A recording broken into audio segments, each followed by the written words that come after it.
ओ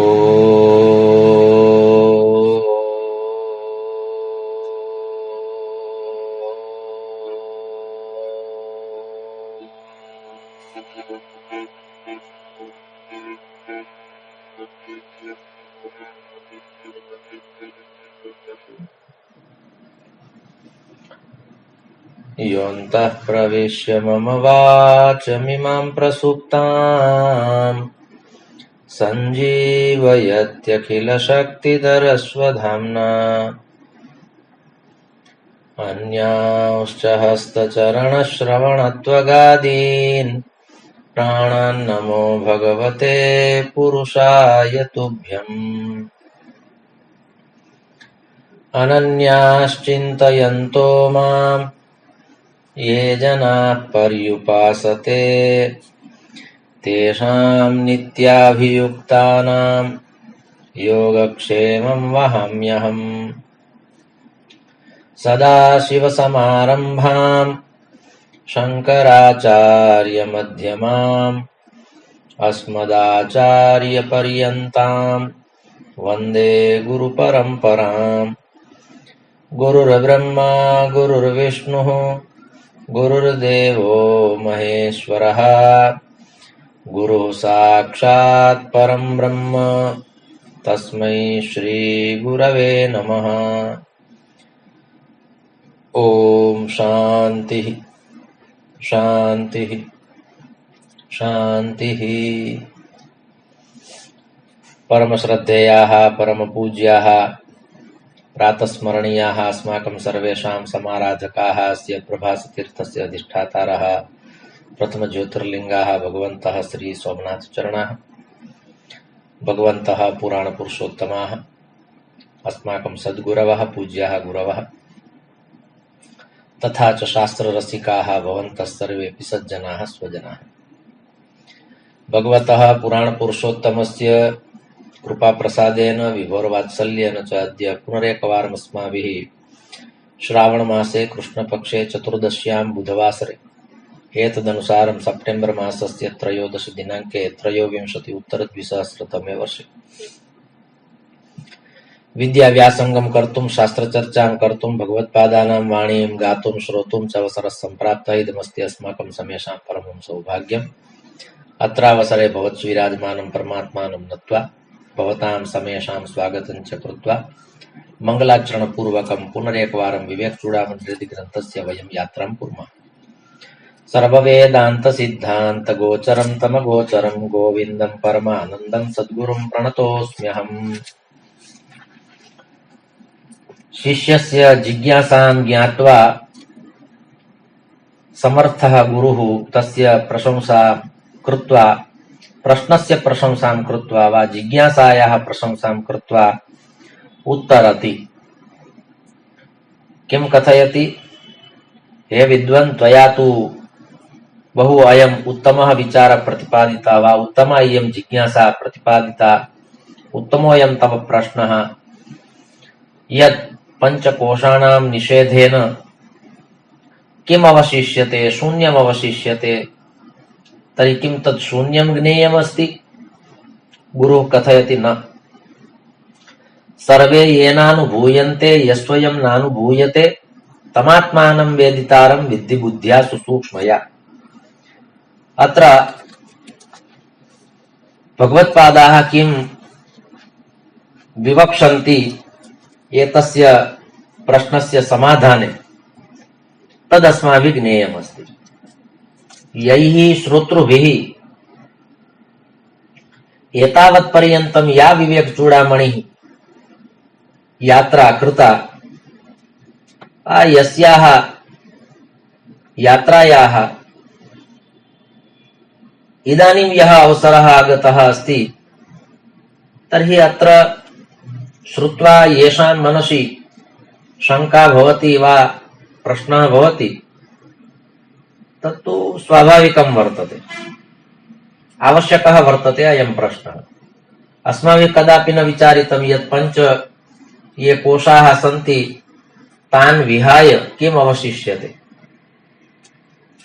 तर्हि अत्र आदौ अभिनन्दनं दत्वा प्रोत्साहनं च कृत्वा एतस्य समाधानं कर्तुं भगवत्पादाः वदन्ति कथयन्ति च।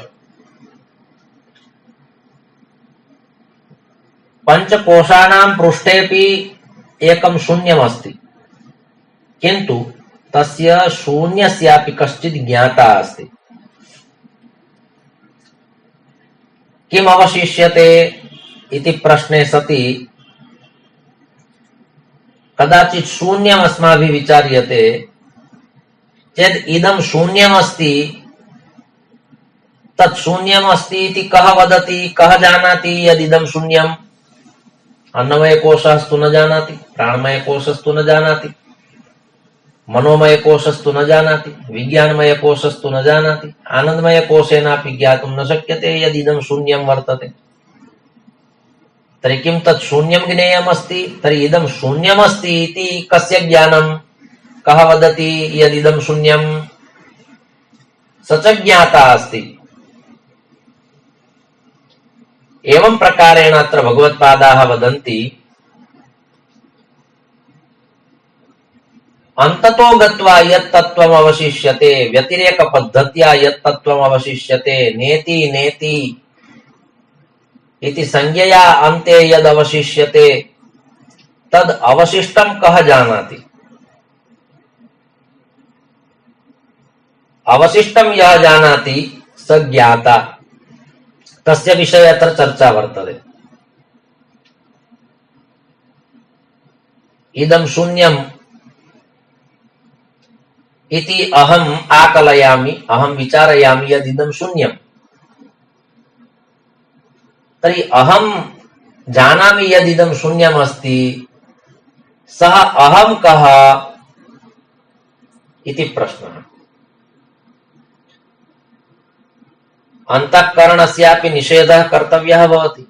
एतस्य श्लोकस्य द्वौ शब्दौ बहु महत्वपूर्णौ स्तः। एकः शब्दः अस्ति तमात्मानं वेदितारं, द्वितीयः शब्दः अस्ति बुद्ध्या सुसूक्ष्मया। एतयोः द्वयोः शब्दयोः यदि अस्माकं ध्यानं स्थिरं भवति चेदेव ज्ञातुं शक्यते यद् गुरुः अत्र किं कथयितुम् इच्छति। विशुद्धं ज्ञानं यः ज्ञाता अस्ति तस्य ज्ञातुः ज्ञानं। ज्ञाता नाम वेत्ता, यः जानाति स ज्ञाता। ज्ञाता शब्दः अस्ति प्रसिद्धः अस्ति। यः जानाति सः ज्ञाता। किन्तु ज्ञानं द्विविधं वर्तते। द्विविधं ज्ञानं नाम अविद्या एवं च विद्या।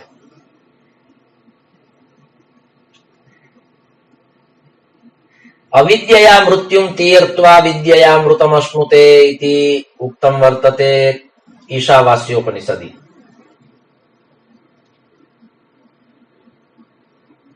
तर्हि द्विविधं यद् ज्ञानमस्ति तत्र महत्वपूर्णं पारमार्थिकं ज्ञानं रहस्य विद्या, आत्मविद्या या वर्तते तां विद्यां ज्ञातुं यः ज्ञाता अस्ति तस्य ज्ञातुः अत्र चर्चा वर्तते। अहं जानामि, एतस्मिन् वाक्ये अहम् इति यदि कर्तृपदं नास्ति वा अहम् इत्यस्य बोधः अहङ्कारः इति न भवति, तत्र अहं नाम आत्मा। अहं ब्रह्मास्मि इत्यत्र अहम् इत्यस्य कः अर्थः? महावाक्यमस्ति अहं ब्रह्मास्मि। तद्वत् तत् त्वम् असि इत्यत्र त्वम् इत्यस्य कः अर्थः? तत्त्वमसि एतदपि महावाक्यमस्ति। तर्हि एतस्य महावाक्यस्य तात्पर्यं भवति त्वं पदम् अहं पदम् इत्यस्य अर्थः भवति आत्मा। आत्मा एव तस्य वेत्ता अस्ति, ज्ञाता अस्ति। यत् परमं पदमस्ति, यत् परमं तत्त्वमस्ति, यद् आत्मनः उपरि यः परमात्मा अस्ति, शुद्ध बुद्धः अस्ति, नित्यः अस्ति, चैतन्यः अस्ति, शाश्वतः अस्ति, पुराणः अस्ति, अजः अस्ति, तस्य ज्ञानम येन भवति, येन नाम आत्मना, तस्य अत्र चर्चा वर्तते, किंतु तद ज्ञातुम एका सूक्ष्म बुद्धि अपेक्षिता वर्तते। यथा द्विविधा विद्या वर्तते, विद्या अविद्या, तद्वत् बुद्धि अपि द्विविधा अस्ति, स्थूल बुद्धि, सूक्ष्म बुद्धि। वयम आदीनं जगत् पश्यामः, किंतु ये कवयः सन्ति, ये सहृदयाः सन्ति, ये संवेदनशीलाः सन्ति, ये भावपूर्णाः सन्ति, ये भक्तिपूर्णाः सन्ति, तेपि जगत् पश्यन्ति, किंतु तेषां दृष्टिः भिन्ना। किंतु ये जड़मतयः सन्ति, भौतिकवादिनः सन्ति, तेपि जगत् पश्यन्ति, किंतु तेषां दृष्टिः भिन्ना वर्तते। जगत् एकमेव अस्ति, किंतु तस्य जगतः दर्शने ये प्रवृत्ताः सन्ति तेषां दृष्टिः भिन्ना वर्तते। तर्हि यः यया दृष्ट्या जगत् पश्यति तया दृष्ट्या ज्ञातुं शक्यते यदयं जडमतिः अस्ति वा सूक्ष्ममतिः।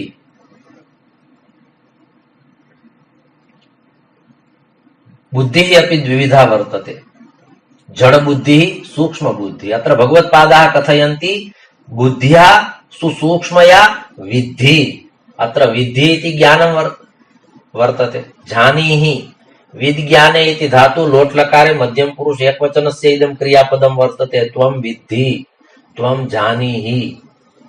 अत्र प्रवृत्तो भव एवं एतस्य ज्ञानं त्वया यद् प्राप्तव्यमस्ति तत् प्राप्नोतु।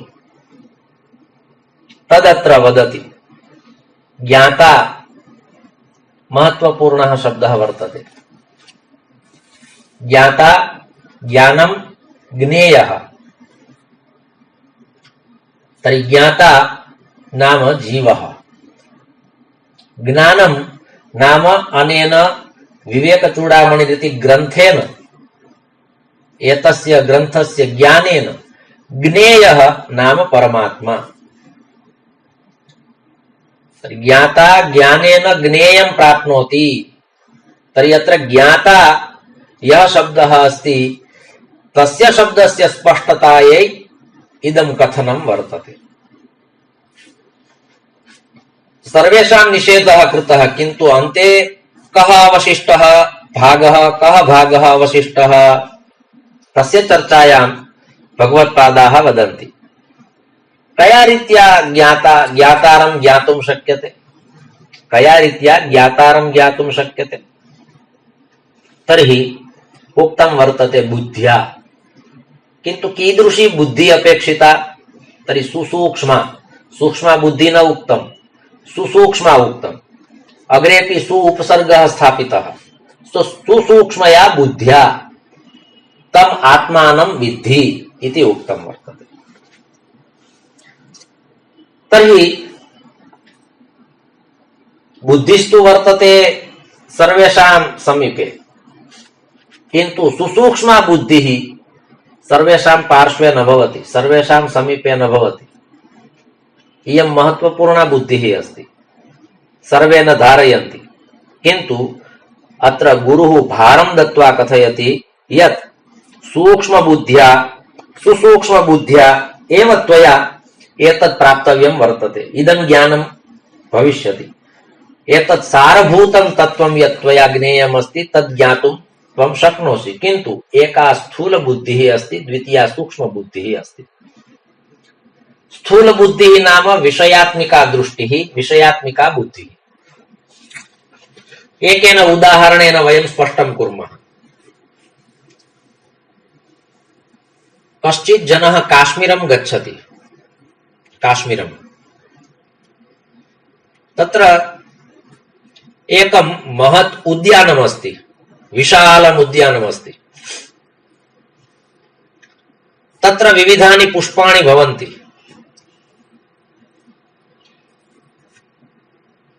कश्चित् जनः तद उद्यानं दृष्ट्वा विचारयति, ओ अत्र तु पुष्पाणां महदिदम् उद्यानं वर्तते, अत्र आगत्य यदि अहं पुष्पाणाम् उद्योगं करोमि चेत् बहु सम्यक् प्रकारेण मम धनवृद्धिः भविष्यति, एवं विचारयति। अपरः कश्चिदेकः जनः तत्र गच्छति, पुनश्च उद्यानं दृष्ट्वा सः विचारयति, ओ सुन्दराणि पुष्पाणि अत्र विकसितानि सन्ति, एतावन्ति पुष्पाणि मया कदापि न विलोकितानि, उत्तमम् उद्यानं वर्तते।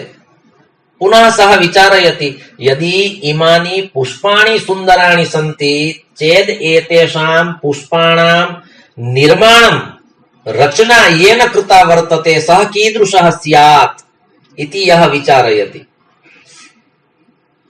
विचारयन्तु भवन्तः, उद्यानम् एकमेव, किन्तु एकः जनः पश्यति भौतिक दृष्ट्या, द्वितीयः जनः पश्यति आध्यात्मिक दृष्ट्या, भाव दृष्ट्या, भक्ति दृष्ट्या।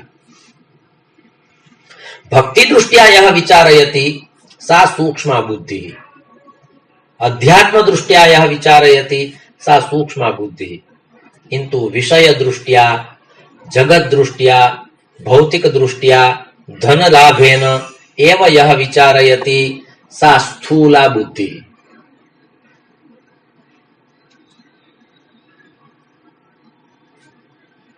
पदार्थान् दृष्ट्वा, वस्तूनि दृष्ट्वा यदि उपभोगस्य वृत्तिः भवति, भावः भवति चेत् स्थूल बुद्धिः।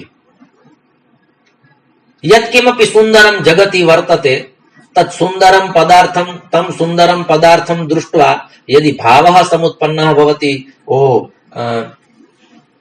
इदं वस्तु यदि मम समीपे भवति चेत् वरं, तर्हि उपभोग भावः आगतः, स्थूल दृष्टिः, स्थूल बुद्धिः। किन्तु एतादृशः भावः आगच्छति, ओ कीदृशम् अद्भुतं रचितं वर्तते, दृष्ट्वा भावः समुत्पद्यते चेत् भावात्मिका दृष्टिः अस्ति, सूक्ष्मा दृष्टिः अस्ति। वस्तु एकमेव, किन्तु दृष्ट्वा यद् ज्ञानं भवति, यः भावः भवति सः द्वयोः भिन्नः भवति। अत्र भगवत्पादाः कथयन्ति यत् सूक्ष्म बुद्ध्या इदं तत्त्वं ज्ञातुं शक्यते। यस्य भाव जगत् विस्तृतम् अस्ति स एव ज्ञातुं शक्नोति।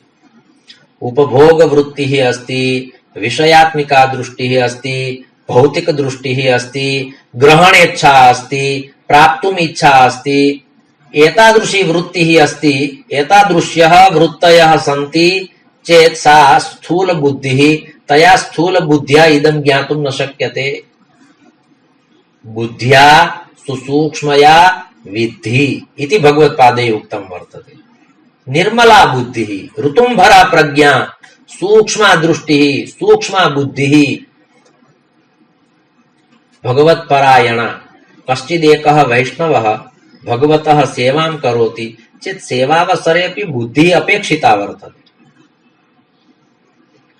एकः भक्तः अस्माभिः जीवने तादृशः विलोकितः, यः भक्तः सदा सर्वदा तथैव विचारयति यत् मम यः आराध्य देवः बालमुकुन्दः अत्र विराजते, बालकृष्णः, सः मम स्वामी, अहं तेषां सेवकः, अहं तस्य सेवकः। एकवारं किं भवति, सः वैष्णवः भगवतः बालकृष्णस्य शृङ्गारं करोति। शृङ्गारावसरे मस्तके किरीटं स्थापयति, मुकुटं स्थापयति। प्रतिदिनस्य अयम् उपक्रमः। किन्तु यदा मुकुटं स्थापितं तस्मिन् समये एकवारं स्थिरं न भवति।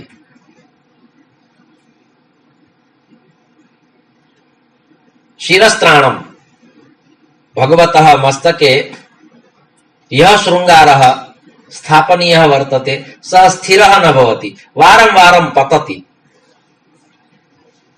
अयं वैष्णवः खिन्नः भवति। किं भवति? प्रतिदिनं तु अहं सेवां करोमि, प्रतिदिनम् अयं स्वीकरोति, मम सेवां स्वीकरोति, अद्य न सेवा स्वीक्रियते, किं तात्पर्यं स्यात्? एकवारं न, द्विवारं न, त्रिवारं न, 63 वारम् एतादृशं जातम्। यद् भगवता शिरस्त्राणं मस्तके यद् मुकुटाभूषणं वर्तते तद् मुकुटाभूषणं न स्वीकृतं, वारं वारं पतति। पश्चात् सः वैष्णवः किं करोति? मुकुटं पार्श्वे संस्थाप्य भगवन्तं स्वीकृत्य पुनश्च आलिङ्गनं करोति भगवता सह। भावः एकः समुत्पन्नः भवति इति कृत्वा अयं वैष्णवः बालमुकुन्दाय चुम्बनं करोति, पश्चात् स्थापयति पुनः स्थापने तत्र सेवास्थाने, पश्चात् मुकुटाभूषणं स्वीकृत्य पुनः मस्तके समर्पयति, स्वीकरोति, पश्चात् न पतति। सः भावपूर्णः भवति। ओ अद्य मम आलिङ्गनम् अनेन स्वीकर्तव्यमासीत् इति कृत्वा वारं वारं पतति इदम् आभूषणम्। एवं विचिन्त्य पुनः नेत्राभ्याम् अश्रूणि प्रवहन्ति। विचारयति, ओ अयं दयालुः अस्ति, अयं कृपालुः अस्ति, अयमपि कदाचित् कदाचित् इच्छति यद् मम भक्तः मह्यम् आलिङ्गनं दद्यात्। तर्हि अन्यः कश्चित् इदं दृश्यं पश्यति चेत् तस्य मनसि अन्यः भावः आगच्छति। कश्चित् भावपूर्णः वैष्णवः सेवकः भगवत्परायणः एव इदं दृश्यं पश्यति चेत् तस्य मनसि अपि भिन्नः भावः आगच्छति। एकस्मिन् स्थाने स्थूल बुद्धिः अस्ति, द्वितीये स्थाने सूक्ष्म बुद्धिः अस्ति। सेवापरायणः कश्चित् एकः भक्तः एवं प्रकारेण करोति चेत् सः किं विचारयति? एवमेव उपचारान् करोति, उपक्रमः अस्ति इति कृत्वा आदौ एतत् समर्पणीयम्, आदौ एतत् समर्पणीयम्, वारं वारं पतति, भगवता न स्वीक्रियते चेत् स्थापयतु, अद्य न समर्पणीयम् इदम् आभूषणम्। एवं प्रकारेणापि कश्चित् विचारयितुं शक्नोति, किन्तु सर्वेषां वैचारिकी दृष्टिः भिन्ना भिन्ना वर्तते। कः केन प्रकारेण विचारयति? तर्हि विचारस्य द्वौ प्रकारौ स्तः। स्थूलतया विचारयितुं शक्यते, सूक्ष्मतया विचारयितुं शक्यते।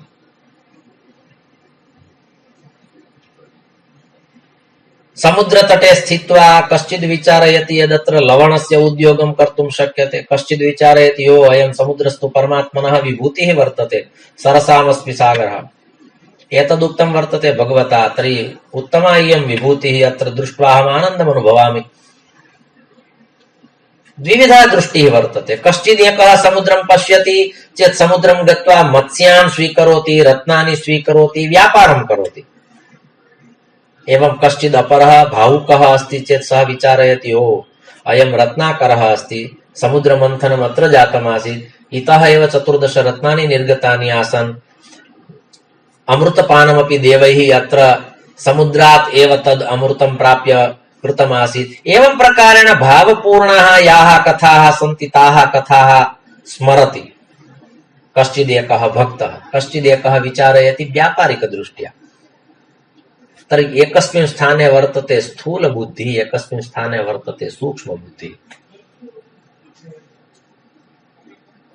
बहूनि उदाहरणानि इदानीं चेतसि आगच्छन्ति मनसि, किन्तु स्थूल दृष्ट्या यदि जगतः विचारः क्रियते चेत् स्थूल दृष्टिः, सूक्ष्म दृष्ट्या जगतः विचारः क्रियते चेत् सूक्ष्म दृष्टिः वा सूक्ष्म बुद्धिः। तर्हि सूक्ष्मातिसूक्ष्मं कः विचारयति स एव ज्ञातुं शक्नोति यत् कः ज्ञाता एवं च ज्ञातारं ज्ञातुं किं कर्तव्यम्। नान्यथा शरीरं तु सर्वेषां पार्श्वे वर्तते, किन्तु शरीरेऽपि ज्ञेयं तत्त्वं किमस्ति तद् आत्मतत्त्वम् अस्ति। तस्य आत्मतत्त्वस्य विचारं कः करोति इति प्रश्नः भवति।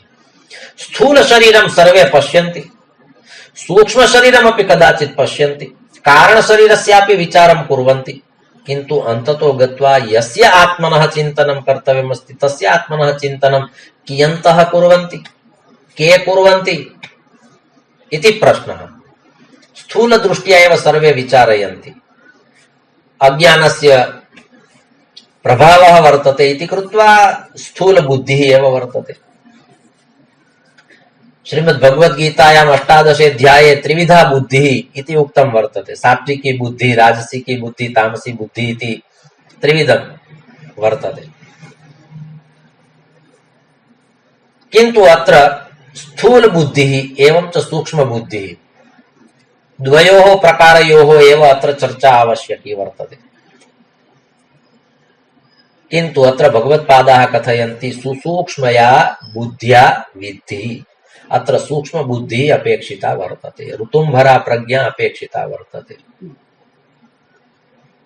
एकं चित्रमस्ति, किन्तु तस्मिन् चित्रे कः किं पश्यति तद् द्रष्टव्यमस्ति।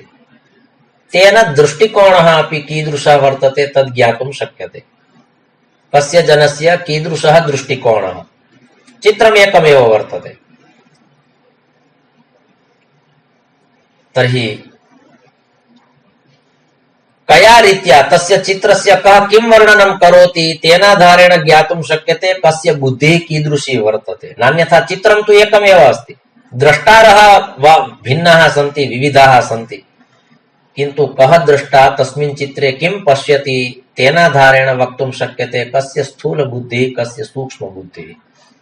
कश्चित् दोषदृष्ट्या पश्यति, कश्चित् गुणदृष्ट्या पश्यति, कश्चित् भावदृष्ट्या पश्यति। अत्र भगवत्पादाः कथयन्ति यदयं सूक्ष्म बुद्धिः इति बहु महत्वपूर्णः शब्दः वर्तते। निर्मला बुद्धिः, शेमुषी इति एकः शब्दः तत्र अमरकोशे प्रदत्तः वर्तते। बुद्धिः इत्यस्य सन्दर्भे एकः शब्दः अस्ति शेमुषी।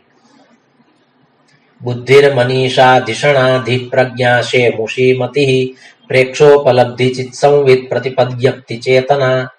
एवं प्रकारेण अमरकोशे बुद्ध्याः विविधाः शब्दाः प्रयुक्ताः सन्ति। एकमेव जगत्, किन्तु कः जनः कया दृष्ट्या तत् जगत् पश्यति तेनाधारेण ज्ञातुं शक्यते कस्य स्थूल बुद्धिः कस्य सूक्ष्म बुद्धिः।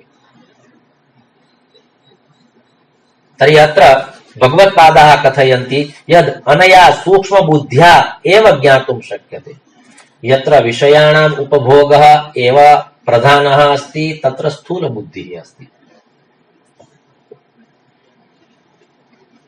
हस्तौ दान विवर्जितौ श्रुतिपुटौ सारस्वतद्रोहिणौ नेत्रे साधु विलोकनेन रहिते पादौ न तीर्थं गतौ अन्यायार्जित वित्त पूर्णमुदरं गर्वेण तुंगं शिरो रेरे झम्बुक मुञ्च मुञ्च सहसा नीचं सुनिन्द्यं वपुः।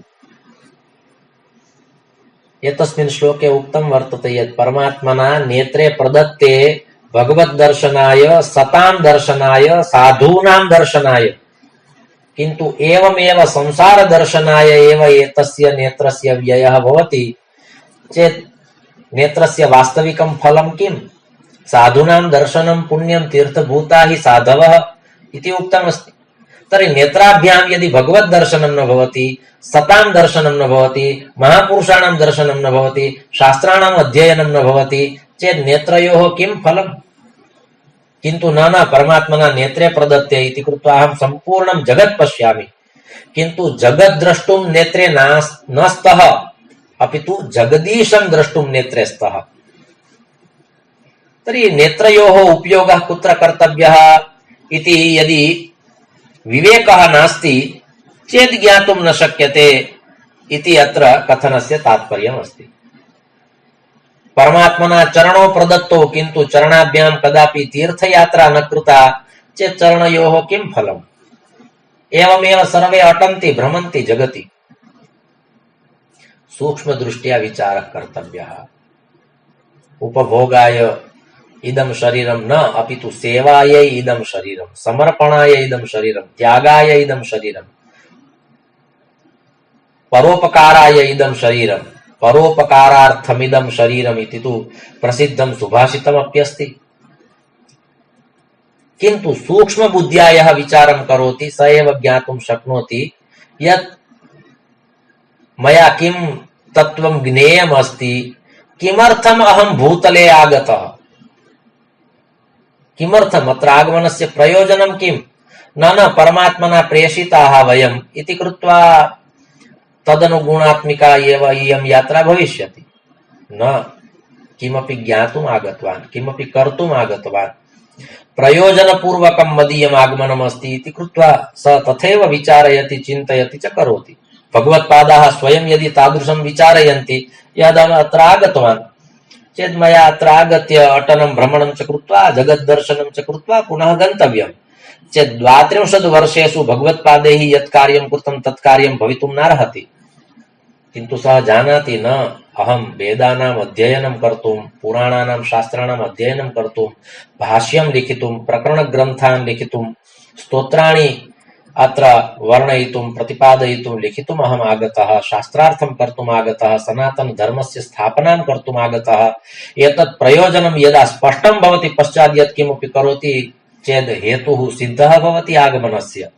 8 वर्षे चतुर्वेदान्, 12 सर्वशास्त्रवित्, 16 कृतवान् भाष्यं, 32 मुनिरभ्यगात्। 5 वर्षात्मकः अयं शङ्करः भगवत्पादः यदा बाल्यावस्थायाम् आसीत् तदानीं केनचित् सह तस्य शास्त्रार्थ विचारः भवति।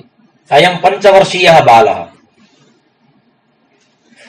सन्मुखे स्थितः कश्चित् प्रबुद्धः विद्वान् अस्ति, वयस्कः। सः कथयति तव आयुः 5 वर्षात्मकं वर्तते, त्वया सह शास्त्रार्थस्य अवसरः नास्ति, एवमेव अत्र उपविश। तस्मिन् समये भगवत्पादाः वदन्ति बालोऽहं जगदानन्द न मे बाला सरस्वती अपूर्णे 5मे वर्षे वर्णयामि जगत्त्रयम्। भवतु अहं बालः किन्तु मयि या सरस्वती वर्तते सा सरस्वती 5 वर्षात्मिका नास्ति, सा तु वयस्का वर्तते। न मे बाला सरस्वती, अहं बालः। जगदानन्दः अत्र क्रीडनार्थं 5 वर्षात्मकः बालः जगति किं करोति, क्रीडां करोति। किन्तु सः कथयति अहं क्रीडितुं नागतः। बालोऽहं जगदानन्द न मे बाला सरस्वती अपूर्णे 5मे वर्षे।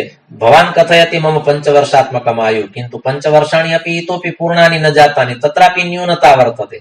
अपूर्णे 5मे वर्षे वर्णयामि जगत्त्रयम्, तथापि अहं त्रयाणां लोकानां वर्णनं कर्तुं शक्नोमि इति वदति। तर्हि आगमनस्य हेतुः तेन ज्ञातः इति कृत्वा स सूक्ष्मबुद्ध्या एतत् सर्वं वदति। एतस्याः बुद्ध्याः उपयोगः अस्माभिः अध्यात्ममार्गे कर्तव्यः वर्तते। भवतु एका स्थूला बुद्धिः वर्तते, तस्याः बुद्ध्याः प्रयोगः कर्तव्यः भवति संसारे, किन्तु एका सूक्ष्मा बुद्धिः भवति यस्याः सूक्ष्मा बुद्ध्यायाः वा सूक्ष्मायाः बुद्ध्याः उपयोगः कर्तव्यः अस्ति अस्माभिः अध्यात्ममार्गे, शास्त्रे, भगवन्मार्गे, तत्र एतस्याः उपयोगः कर्तव्यः।